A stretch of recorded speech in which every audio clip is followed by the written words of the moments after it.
athi mininzi imicimbi ebibanjelwa ukhuphiswano lwababhali bembali kuquka nembongi.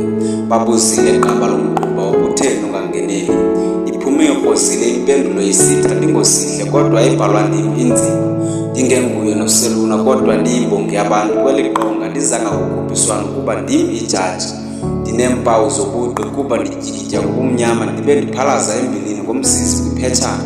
Ndingenguye nogcina mhlophe kodwa ubugqi bam buqulethe umnqweno wengomso eliqaqambileyo ngamafutshane ndixela ukuqama.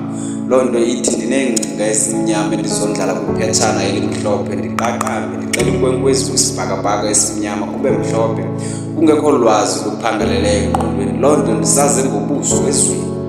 Ndingumoni ngenkangeleko yeliso lembutho zabagxeki. Ndingumqeqeshi kubafeli ngaphakathi beswela amandla okuveza abanako elizweni. Nendlela ibande igqitha xa usondeleyo kukhanyeni. Xa kunamhla bendingayiqondi yokuba ndiyawuze ndilwe notshaba oluyindlala ndiqondane nalo etshatshalazini. Bendiba ukuma eqongeni kufana nokumfimfithi imfeketho ukanti kumhla utshona enkomeni.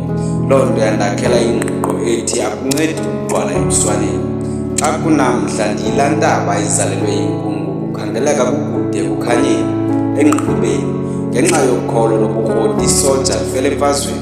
Sele liswela amandla ndiyawuncekelela naloo mathontsana kuloo mafu anemvula.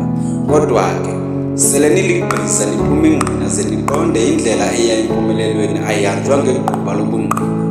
Ubomi nqwane bali oyena mlinganiswa oyintloko nguwe lo. Uzungabi nguye undingxamile. Sele uyiphumela lo minqantsa uzubakhumbula bakutyhala ngasemva bekomeleza bekunika ithemba lenkqubela phambili.